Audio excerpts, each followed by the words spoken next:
Wise men say that rushing is violence, and so is your silence when it's rooted in compliance. To stand firm in loving defiance, make Archer alliance, give voice to the fire. Move people to the beat of the wind, gather yourself and begin to dance the song until it ends. Être une femme, en fait, je comprends même pas pourquoi on se demande comment être une femme en 2019, parce qu'il n'y a pas de mode d'emploi en fait. Je comprends pas parce que à quel moment déjà on pose la question, on pose jamais cette question en fait aux mecs. Et ça, je trouve ça juste dingue. Genre, pourquoi il y aurait un mode d'emploi pour être une femme en 2019 ? Pour moi, en fait, juste être une femme, c'est juste un tout. Tu peux faire ce que tu veux, tant que tu crois en toi, tant que tu fais ce que tu veux. Et c'est ça que moi, je prône dans ma vie. C'est vraiment, en 2019, t'es capable de tout faire. Que tu sois homme, que tu sois femme, que tu sois non-binaire, justement. I trust your hand. Medicine woman, medicine man, walking with grace, I know your face and I trust your hands. Être une femme en 2019, alors pour moi ça m'a ramené une phrase, je crois, de Simone de Beauvoir qui dit on ne naît pas femme, on le devient. C'est-à-dire qu'en fait, on est en tant qu'individu de sexe féminin, mais c'est la société qui nous impose des normes et qui doivent correspondre aux femmes. Et ces normes, quelles que soient à peu près toutes les cultures, finalement, elles sont là pour nous formater, pour nous brimer, nous faire rentrer dans un rôle qu'on n'a pas forcément choisi. Et donc pour moi, être une femme en 2019, pour moi-même, c'est avant tout sortir du moule, pouvoir exprimer qui je suis, pouvoir exprimer ce que j'ai envie de créer, être dans ma liberté. Et puis également, je trouve que en 2019, les femmes ne jouent pas un rôle suffisant dans la société, dans les pouvoirs publics. Et j'espère que pour l'avenir, elles vont pouvoir prendre de plus en plus de place dans la vie publique, dans les pouvoirs politiques, économiques, sociaux. Il y a toujours une chose qui m'a portée jusqu'à maintenant. C'est finalement ma quête de sens. Quel sens a ma vie? Quel sens je veux lui donner? J'ai toujours cherché à trouver le sens des choses, le sens de mes expériences, le sens de mon vécu. Et ça m'a toujours portée. Alors pour ça, j'ai dû quand même fortement déblayer, faire du ménage, car ma famille d'origine, mon environnement proposait surtout du non-sens, voire du chaos. En dehors de tout subir, comme l'avaient toujours fait les générations précédentes. J'ai très vite été dans l'obligation de retrousser les manches pour sortir de cette condition. Cette énergie que j'ai donnée pour cette quête de sens recouvrait finalement le droit à l'existence. La question initiale était davantage: a-t-on le droit d'exister réellement et pleinement en tant que genre féminin? Qui plus est quand on vient d'un milieu pauvre, quand on vient du peuple. A-t-on le droit de s'exprimer, d'avoir accès à la culture, à l'art, à la poésie, au savoir? Tout ce qui, à la base, m'attirait. Find your teachers in the voice of the forests. Unplug, you can't ignore this wisdom of the voiceless. Remedies are bountiful and surround us from the garden to the farthest. Prayer made of stardust. Find your healing in the music that calls you, the voice that enthralls you. What do you belong to? Eyes out, there's the setting of the sun. Give thanks to each and every one. The lesson is the medicine woman, medicine man. Walking with grace, I know your face and I trust your hands. C'est être à la fois puissante et douce, sensible et forte. Et c'est de croire en ses capacités, aussi bien intellectuelles que physiques. Moi, il y a vraiment quelque chose chez moi qui me fait toujours dire mais je suis autant capable qu'un homme et je joue beaucoup là-dessus, je développe beaucoup ça.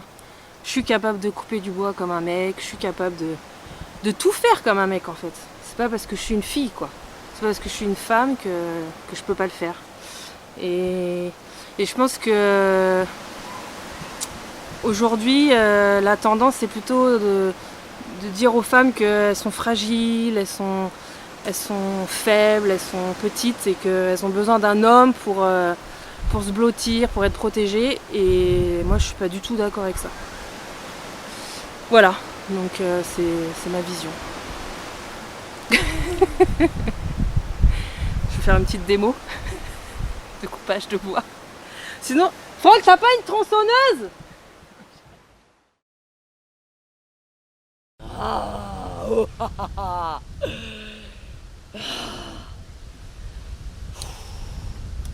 La femme en 2019, elle galère, mais elle se libère de ses chaînes, de ses traditions, de ce qu'on lui demande d'être la femme. La femme, elle est puissante, elle est belle, elle est sensible, elle est fragile et elle vit. Elle est vivante, elle est sauvage. Elle aime la nature, les arbres. Ah bon, ça c'est moi j'aime la nature, les arbres.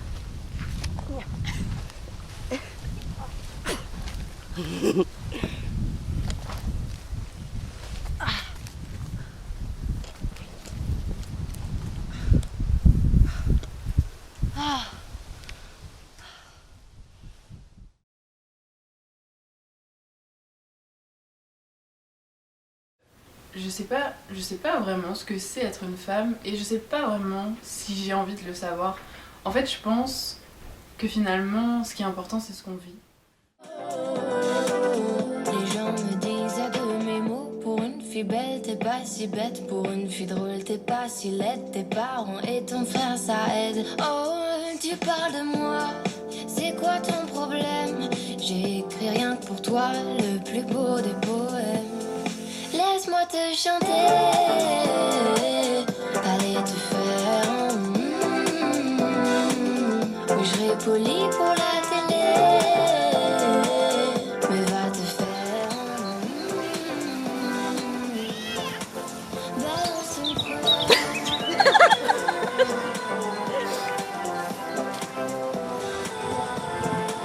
Balance ton croix.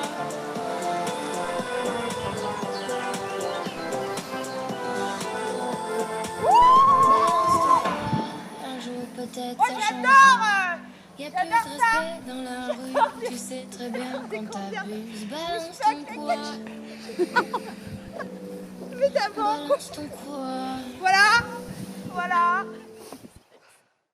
Et donc, être une femme, c'est avoir des poils, c'est rôter, c'est... En fait, c'est juste être soi et laisser les choses faire, laisser les choses être. Et puis finalement, en fait, c'est là que va se créer la beauté, qu'on va devenir femme. C'est quand on va réussir à assumer notre beauté et en fait à s'aimer soi et à se dire ok, là, je suis belle, je suis une femme, j'ai un corps de femme et j'ai le droit d'être belle, j'ai le droit d'être grande j'ai le droit de faire ce dont j'ai envie, tant que c'est assumé, tant que c'est moi, tant que ça me représente et tant que je suis bien dans ce que je fais. Voilà. Un paso me voy para siempre, un paso fuerte, un paso hacia adelante. Dos pasos me voy sin mirarte, tan lejos pise. Dos pasos y ya te olvidé. Tres pasos ya son hacia el este, el sur, el oeste. Tres pasos creo mucho me parece. ¿Y cuando volverá? Je ne reviendrai pas. Volverá. Je suis si loin déjà. Volverás un día o jamás. ¿Y cuando volverá? J'ai fait le premier pas. Volverás. Surtout ne m'attends Cuando pas. volverás un día o jamás. Mais qu'est-ce qu'une femme aujourd'hui? Eh bien, je dirais, moi, que je viens d'un milieu artistique et je suis devenue mère. Et c'est comme si être une femme artiste, indépendante, créative, etc., ça pouvait pas aller avec le fait d'être mère. J'ai vécu ma grossesse de manière très forte et j'ai choisi la manière dont je voulais accoucher et j'ai choisi après de prendre le temps d'élever mon enfant. Je l'ai allaité aussi et puis je l'ai pas fait vacciner parce que j'étais dans un pays étranger qui me permettait ça. Disons que je l'ai fait par palier, tranquillement, mais j'étais dans un pays où on avait le choix d'élever son enfant comme on voulait en fait. Et je suis revenue en France et j'ai eu une deuxième grossesse, j'ai eu des jumeaux. Et j'ai revécu cette grossesse dans un milieu très populaire avec beaucoup de femmes africaines. Et quand j'allais chez le médecin, on me disait que j'avais une grossesse pathologique. Et quand je sortais dans la rue, les mamans africaines, elles me donnaient de l'argent en me disant « Tu es bénie, tu vas être mère de jumeaux. C'est sacré, c'est beau, les jumeaux, ils sont reliés avec le divan, tu es sacré. » Et voilà. Et quand j'allais voir mes copines, elles me disaient « Oh ma pauvre, t'as pas de chance. » Et c'est marrant, ces points de vue complètement différents, assez culturels en fait. On est dans des pays cultivés, mais avec des cultures aussi un peu étranges par rapport à la femme et puis par rapport à la maternité. Et je suis aujourd'hui vraiment contente d'avoir fait ces choix-là, de prendre le temps de vivre cette étape qui pour une femme est hyper important et pour l'enfant aussi. Parce que ça m'a beaucoup appris sur justement c'est quoi être une femme, quoi. Et attention, je dis pas que si t'es pas mère, t'es pas une femme. Pas du tout. Mais parce qu'en tant que femme, j'ai fait le choix d'être une mère, et ben, fallait que j'apprenne comment l'être, quoi. Et c'est vrai que moi, on m'a pas transmis. C'est une vraie initiation, même l'enfant t'apprend, tu apprends des choses qui... Moi, je sais que ça a beaucoup nourri et renforcé ma féminité. Après, j'apprends aujourd'hui à assumer davantage mes choix et donc peut-être arrêter la plainte et assumer mes choix. Et c'est vrai que si je suis en cohésion avec mes choix et avec dans mon chemin de femme, dans tous les stades que je traverse de la vie, bah c'est génial en fait. Je pense que c'est ça la vraie liberté. C'est pas d'aller où je veux quand je veux, forcément au bout du monde, d'avoir vécu plein de trucs exotiques, même si c'est super aussi. c'est aussi une aventure, mais c'est aussi une aventure de ce qui se passe à l'intérieur de moi, de tous ces changements physiques, hormonaux, et ça m'a énormément ouvert mon cœur, vraiment.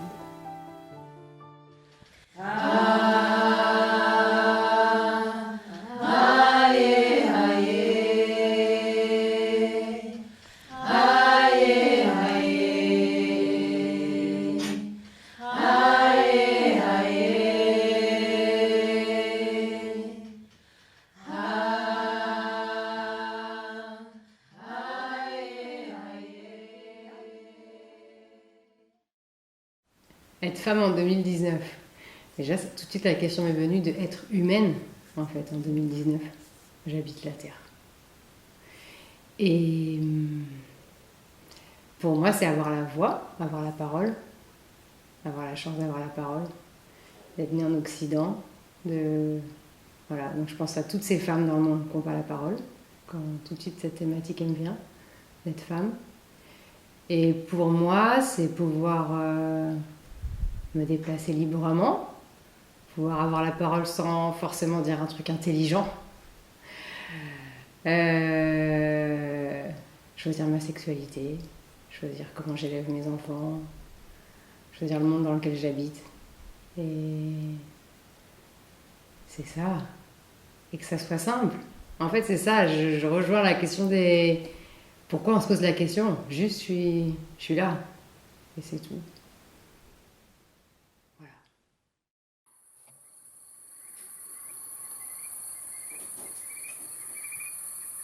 La femme créatrice est une femme amoureuse de la vie, de sa vie.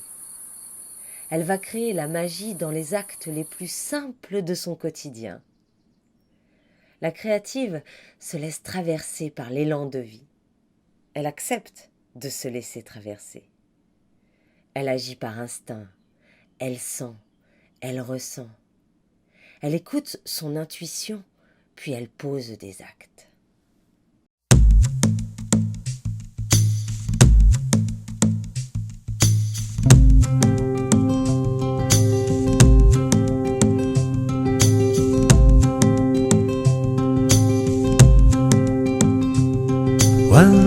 Well met, my own true love. Well met, cried she. I've just returned from the salt, salt sea, and it's all for the love of thee. I could have married a king's daughter there. She would have married me, but I... Parce qu'on parle aussi ce soir Marilyn, tu nous as demandé qu'est-ce qui est difficile pour vous aujourd'hui aussi en tant que femme. Et moi je sais qu'aujourd'hui en tant que femme, c'est difficile, je découvre que je ne sais pas vivre avec mes cycles. Et en fait, alors que mes cycles régissent beaucoup de choses dans mes actes, dans mes émotions, dans mon rapport à l'autre, dans mon rapport à l'homme, dans mon rapport à mon entourage, mon environnement. Et en fait, je me dis, mais quel gâchis, mais j'ai mes règles depuis que j'ai 15 ans, je ne sais plus exactement, j'en ai 38, ça fait plus de 20 ans que je suis réglée et je ne sais toujours pas vivre avec mon cycle. Je n'ai pas appris ça. Enfin, pour moi, c'est une clé aujourd'hui pour mieux avancer en tant que femme et être en lien aussi avec les hommes et apprendre à se connaître. La clé, elle est aussi dans l'apprentissage des cycles et être en accord avec ça et les accueillir. Et quand je vois aujourd'hui, moi il y a peu de temps, il y a ma sœur, elle m'a dit « Ah ouais non, moi j'ai un stérilet aux hormones, hein, parce que franchement, les règles, c'est bon quoi ». Et je me dis, waouh, mais non. Oui, c'est chiant les règles, mais en fait, ça fait partie de ce qu'on est femme. Et le moment des règles, c'est un moment où on se pose, c'est un moment où on revient à notre intérieur, c'est un moment où on va ramasser peut-être des herbes, on va faire des tisanes, on va aussi réfléchir à ce qu'on a vécu. L'ovulation, c'est encore un autre moment. Entre les deux, enfin voilà, être en lien avec tous ces cycles, pour moi, c'est super important. Et voilà, et je pense que voilà, c'est un peu ça pour moi ma difficulté aujourd'hui, et c'est la chose que j'ai envie d'approfondir. Et c'est en ça peut-être que j'ai tiré la carte de la créativité, et je me dis que c'est là que je veux y mettre de la créativité aujourd'hui. Moi, je me dis souvent que le nœud, il est là, dans notre lien avec les hommes. C'est les cycles. En fait, j'ai fait des recherches sur les cycles des hommes. Et parce que voilà, on n'a pas les mêmes cycles, clairement.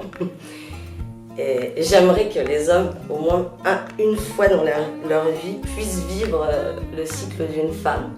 Peut-être pour mieux comprendre. Et que nous, peut-être, on puisse vivre un cycle d'homme.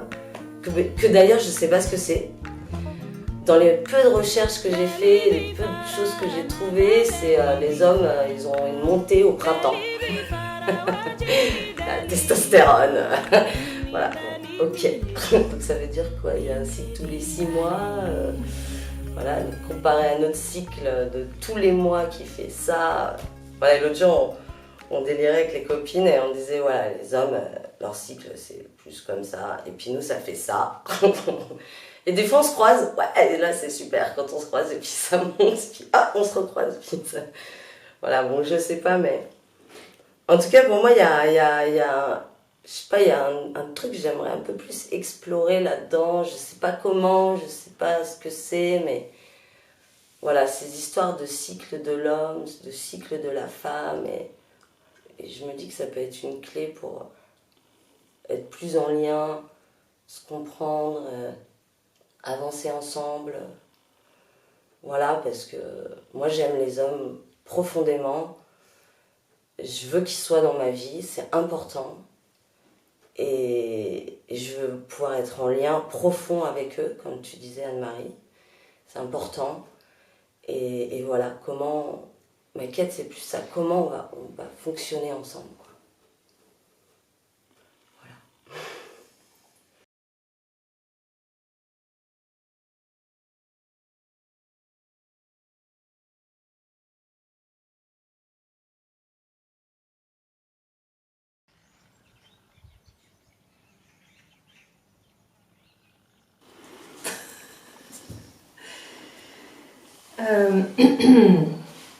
Alors, j'ai tiré la carte Jubilation. C'est plutôt quelque chose qui me parle dans la vie en général. Et j'aime bien ce mot, je ne l'utilise pas du tout. Mais, et donc on voit à côté de ce mot des petits anges qui font une ronde autour d'un énorme gâteau d'anniversaire. Et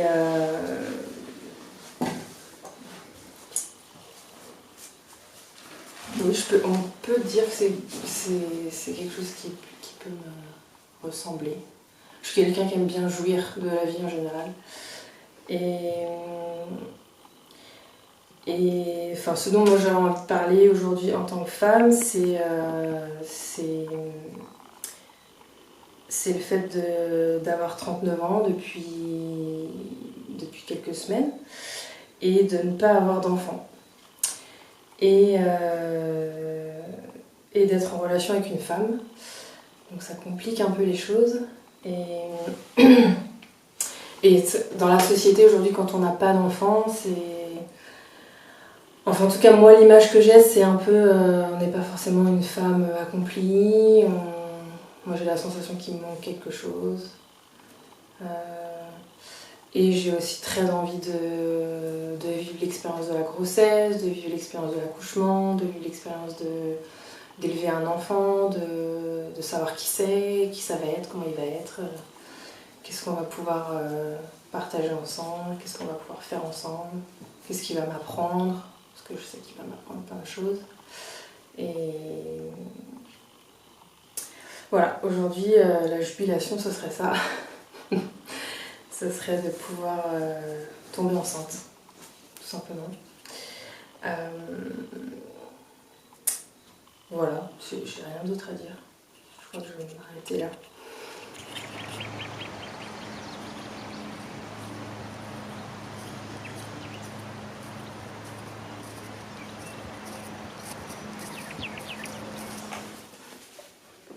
Du coup, moi j'ai pioché l'ange naissance.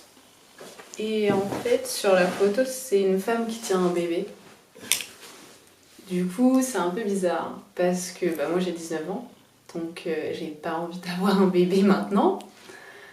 Et en fait, je sais pas si c'est naissance pour moi dans le sens naissance-renaissance ou si c'est naissance par rapport justement aux enfants, à tout ça. Et en fait, ça me fait penser à la contraception. Parce que je trouve que, sur les jeunes filles, en tout cas, je sais pas après, parce que j'ai pas encore vécu. Et je trouve qu'il y a une pression, en fait, par rapport à ça, où en fait, dès que, même si on n'est pas forcément en couple, on me dit, mais tu prends la pilule, tu as ci, tu as ça. Et en fait, moi je m'étais jamais posé la question avant d'avoir un amoureux, parce que ça n'avait aucun intérêt. Et en fait, je me suis posé la question, je me suis dit, mais en fait, moi je voudrais quoi comme moyen de contraception qui m'évite d'avoir un bébé, mais qui respecte mon corps et qui me donne pas d'hormones ou de trucs bizarres que je sais pas ce que ça fait à mon corps et donc ça me plaît pas. Et en fait, je me suis dit, d'accord, mais en fait, il y en a pas. Et moi, je fais comment ?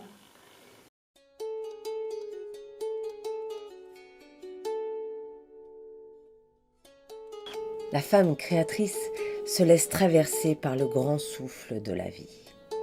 Elle sort des sentiers battus. Elle cherche les chemins plus touffus, plus audacieux, plus profonds, ceux qui sentent l'humus.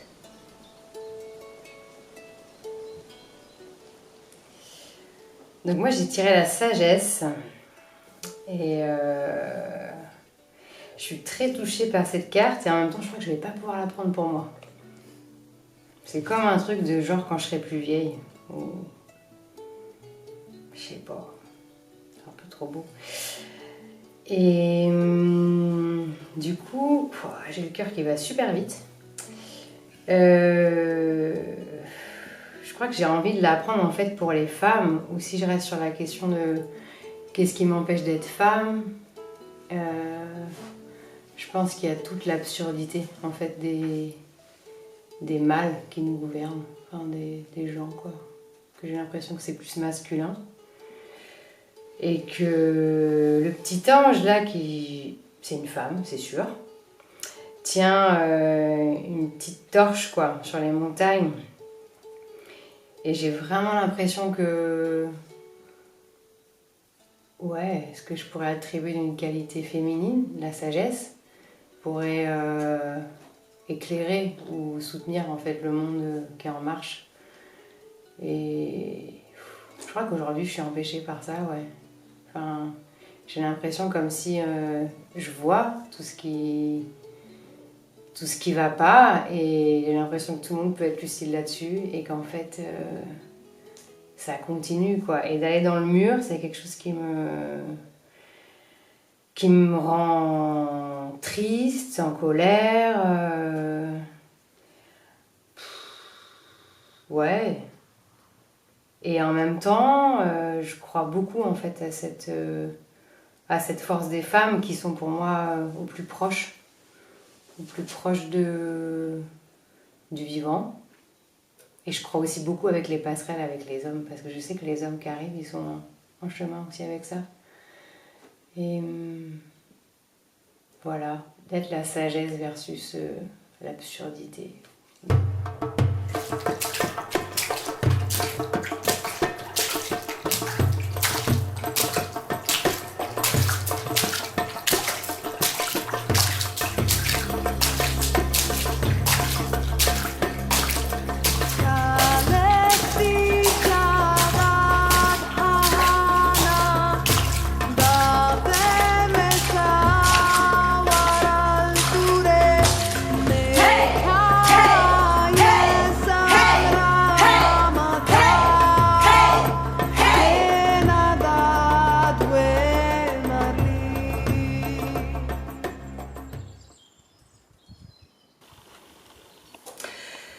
Moi, je viens d'une famille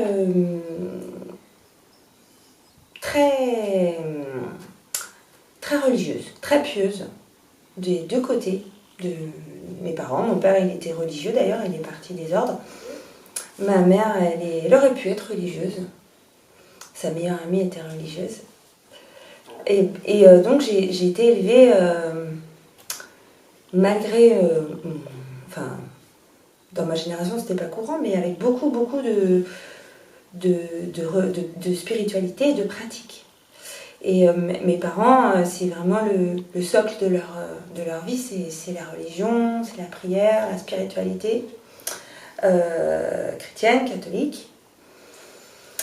Et moi, j'ai vite étouffé dans cette éducation-là.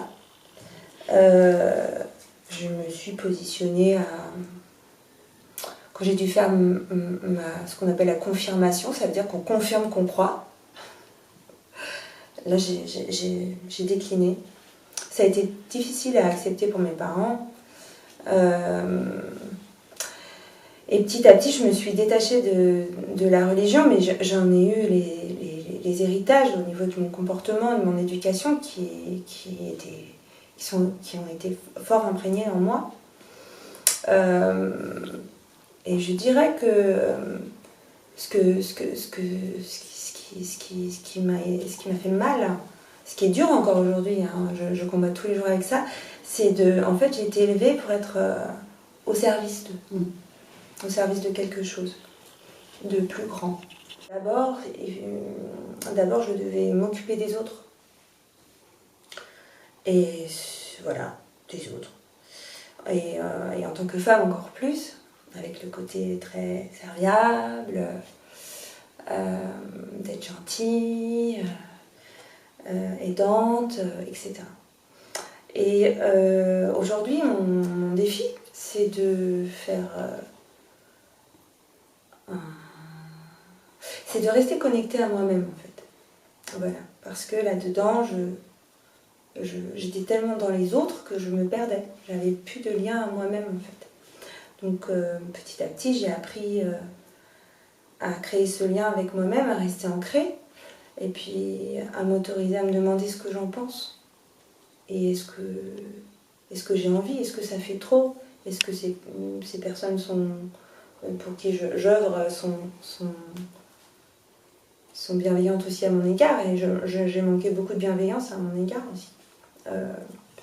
Vu que je ne m'écoutais pas, ou j'allais au-delà de mes limites. Et voilà, donc c'est de rester en connexion profonde avec soi-même.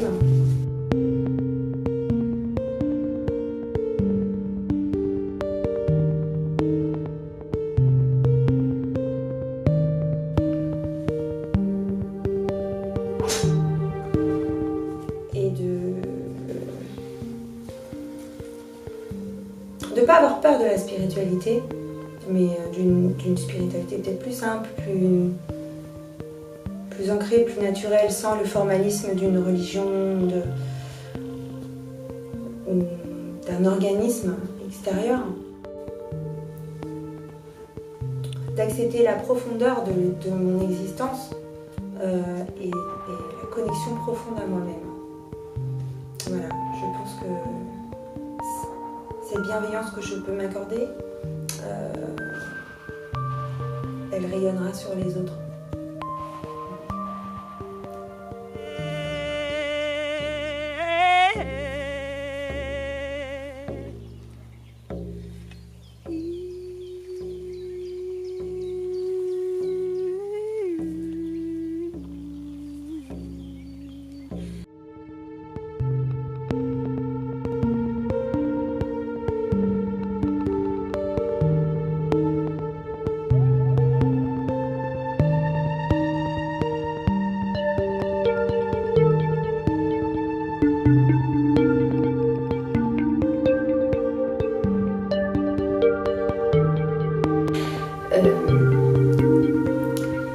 Voilà, ce qui m'a amenée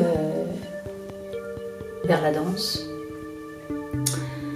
Ce qui m'a amenée vers la danse, est-ce que ma famille a voulu ou pas? ce qui a sûrement déterminé. Donc, quand j'ai voulu me diriger sur les études de danse après le bac,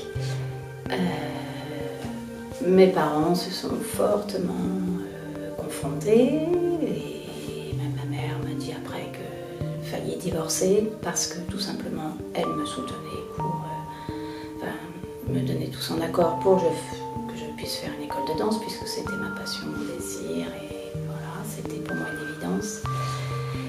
Et mon père s'objectait radicalement comme quoi ce n'était pas un travail, que je n'aurais pas de travail en faisant ça et ça ressemblait à rien. Donc j'ai commencé à enseigner la danse et puis je me suis installée, j'ai eu très vite une vie de couple et ça s'est enchaîné d'avoir des enfants, ce que je souhaitais aussi. Mais petit à petit la danse a commencé à avoir moins d'importance. J'ai moins mis en priorité alors que je voulais encore continuer de danser, d'enseigner, mais de danser aussi pour moi et le plaisir de la danse. Il se trouvait que j'étais avec un homme qui ne reconnaissait pas du tout ce que je faisais. Enfin, cette vie de couple s'est terminée. J'avais 2 enfants et je me suis remise en fait aux études.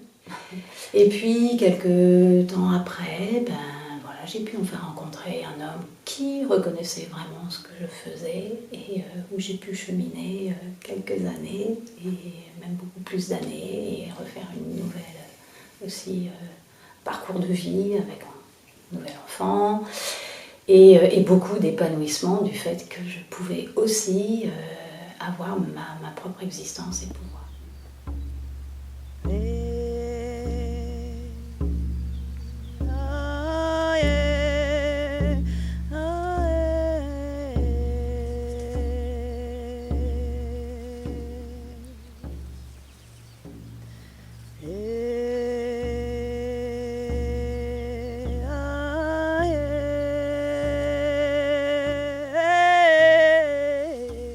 Le mot profondeur me parle bien parce que je crois que c'est même pas en tant que femme seulement, c'est en tant qu'individu. J'ai toujours cherché à approfondir une quête de sens par rapport à la vie. Et je crois que c'est vraiment une ligne directrice pour moi. Et puis le mot résonne également dans la profondeur des liens, en particulier dans la profondeur des liens, dans la profondeur des liens ou des relations qu'on peut créer avec un homme. Alors je pourrais dire que en tant que femme, c'est peut-être là que ça... disons que j'ai eu beaucoup d'expériences plus ou moins agréables. Et j'avais mon compagnon, j'ai vécu 14 ans avec lui, et là j'avais une relation vraiment profonde. Et puis il est décédé, et depuis j'ai jamais pu recréer une relation qui m'intéresse en fait. Donc je pourrais dire que c'est peut-être là, en tant que femme, que j'ai plus de difficultés. Elle reconnaît les traces de ses aînées, les éveilleuses, celles qui ont ouvert la voie des femmes sauvages, celles qui ne se laissent pas enfermer par l'étroitesse de leur peur. Elles ouvrent les portes, les laissent grandes ouvertes, celles qui osent, car c'est bien de cela dont il est question, oser.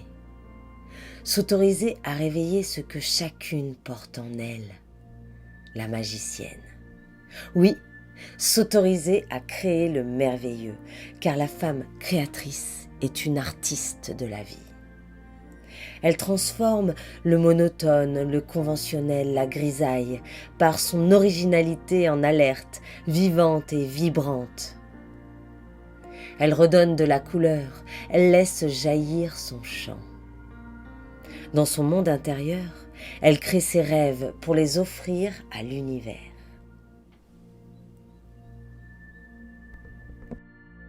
Le dessin de l'ange, donc c'est un ange qui est adossé à un tronc d'arbre sous l'arbre en fait. Et en tant que femme en fait, le tronc d'arbre et le fait d'être adossé, en fait c'est vraiment que j'essaie en ce moment d'arrêter de tout gérer. Vraiment, de me laisser porter par la vie et juste de me dire que rien n'est grave en fait. Que j'ai besoin de me laisser porter, d'arrêter de gérer toute ma vie et juste de me dire c'est pas grave et tout ira bien. Et après le mot paix, lui, il me fait plus... je veux vraiment être en paix avec moi-même, que ce soit en tant que femme, pour être en accord avec ma féminité et aussi en même temps avec l'immense part de masculinité qui est en moi, de par la violence qu'il y a dans ma vie tout le temps en fait, avec ma famille, tout ça. Et du coup c'est pour ça que je travaille vraiment sur moi pour essayer de trouver une paix intérieure, pour essayer de m'apaiser en fait et d'être saine pour moi-même et pour ceux que j'aime.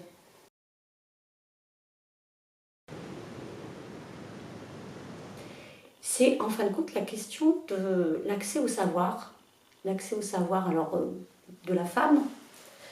Voilà, est-ce qu'une femme peut avoir accès au savoir? Donc je pense qu'il y a une histoire autour de ça, ça a quand même été un vrai combat. Et puis se rajoute aussi la question de l'appartenance sociale. Voilà. Est-ce qu'une femme pauvre, née dans des conditions de pauvreté, peut avoir accès au savoir? Voilà. Et moi, ce que j'entends, enfin ce que j'ai vécu, c'est quand même quelque chose de très, je veux dire, de très douloureux au niveau de la scolarité, notamment, parce que c'était sans arrêt, par exemple, n'a pas l'esprit de synthèse, mais merde quoi, moi j'aime la poésie, j'aime les mots, j'aime les livres, c'est fière quand même de ce que je suis devenue par rapport à cette question-là.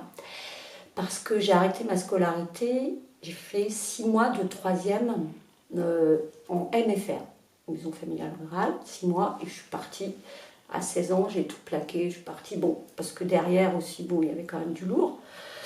Et puis, j'ai fait le choix je me suis dit non, je veux pas faire employée de maison, ouvrière d'usine, enfin voilà, ces trucs-là, toute ma vie, j'ai envie de faire autre chose. Et donc, ça a été quand même, je me suis rescolarisée, j'ai fait un centre de promotion sociale, je me suis scolarisée à 24 ans. Et du coup, j'ai un parcours où aujourd'hui j'ai un niveau licence. Tu as le droit, en gros. Voilà, tu as le droit. J'ai le droit, on a le droit à l'art, on a le droit à la poésie, on a le droit à toute cette beauté, voilà, au-delà des diplômes, au-delà des études et tout. Et que cette beauté, c'est cadeau, quoi. Et que la parole de tout individu, alors là ça dépasse le fait d'être femme, c'est-à-dire que la parole de tout individu, elle a une importance.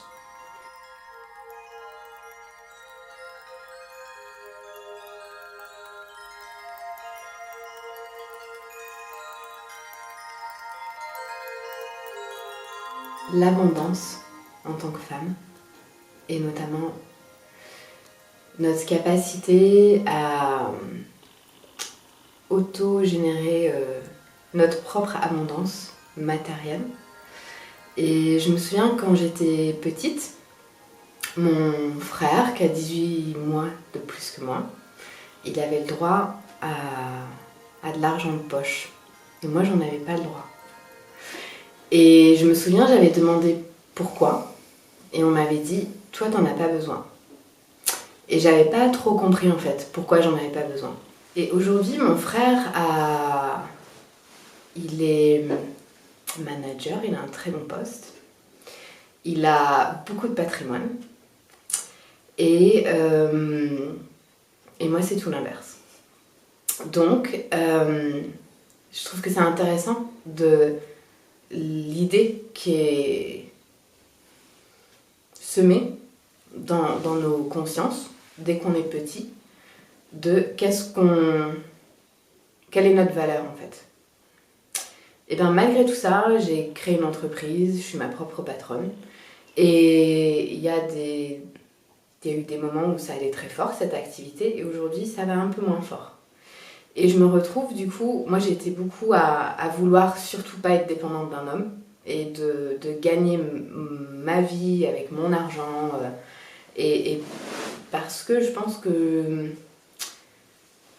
dans mes peurs, j'ai eu peur de... Si je suis dépendante d'un homme, je suis coincée. Et si un jour je n'aime plus cet homme, eh ben je suis coincée. Je peux pas partir. Et ça se faisait beaucoup. Enfin, nos grand-mères, ma propre grand-mère, a été dans ce cas-là. Ça ne veut pas dire qu'elle n'a pas aimé son mari, mais elle n'a pas fait des choix par joie pour elle-même. Et je voulais surtout pas être comme ça. Donc j'ai toujours essayé d'être le plus indépendante possible, de créer ce que j'avais envie de créer dans la vie. Et aujourd'hui, je me trouve face à une situation où je suis dépendante de mon homme. Et du coup, c'est une petite bataille au quotidien, on va dire, en interne pour moi, de me dire pourquoi est-ce que je ne réussis pas ce que je veux réussir, pourquoi est-ce que d'essayer de remonter un petit peu le fil et de me dire, est-ce que quelque part, dans l'enfance ou peut-être dans la société, est-ce qu'à un moment donné, il y a quelque chose qui t'a dit que tu n'étais pas assez bonne pour avoir ça, assez en termes de valeur. De voir cette différence entre cet instant quand j'étais petite et toi t'en as pas besoin d'argent, mais mon frère lui il en avait besoin. La femme créatrice danse la vie. Le mouvement est sacré. Elle transcende tout ce qui reste figé. Elle fait exploser les barrages de l'ancien pour toujours proposer du nouveau. Elle est au service de l'émerveillement, celui qui vient de la profondeur de nos ventres. Elle le fait émerger dans ces instants fugaces qui ont le goût et la saveur de l'éternité.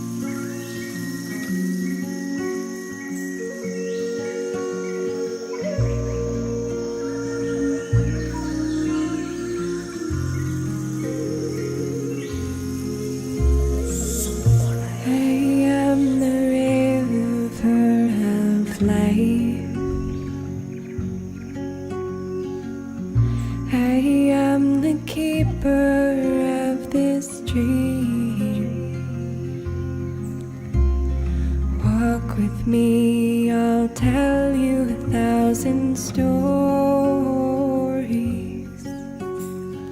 Long ago, given to the earth.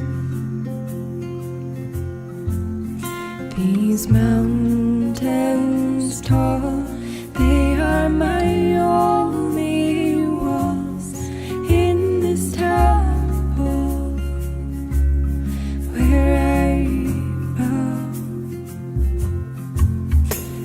see.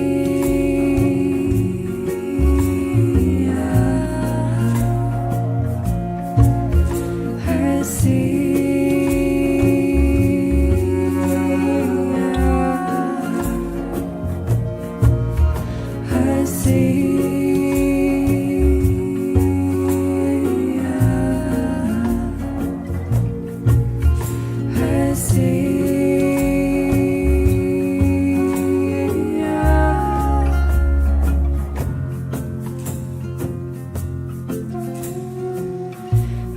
Rise up, my sisters, rise up.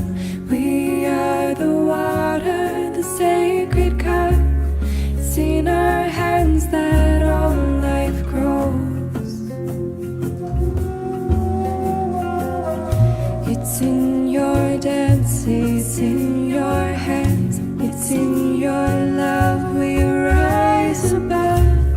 It's in your song I hear my soul. So rise up, my sisters, rise up. Let us lift each other up. Sing it from your heart and from your soul.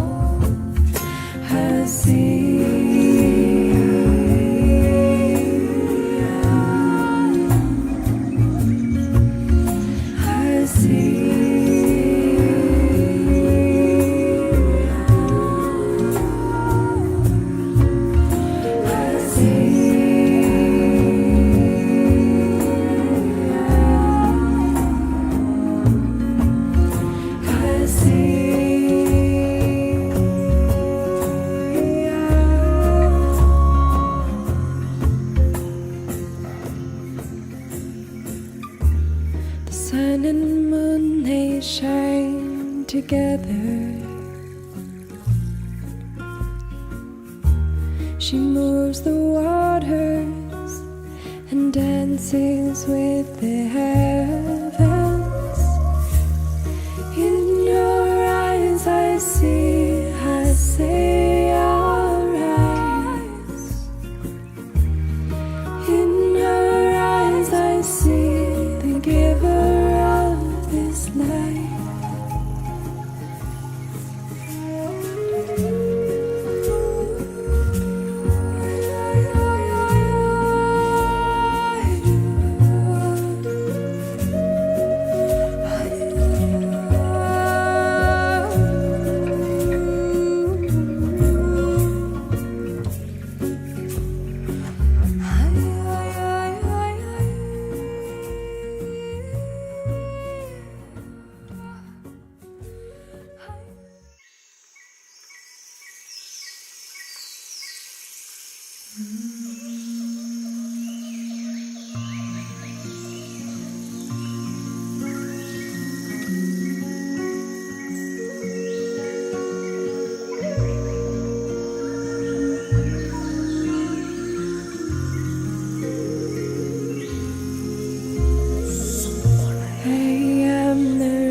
With me, I'll tell you 1,000 stories long ago given to the earth. These mountains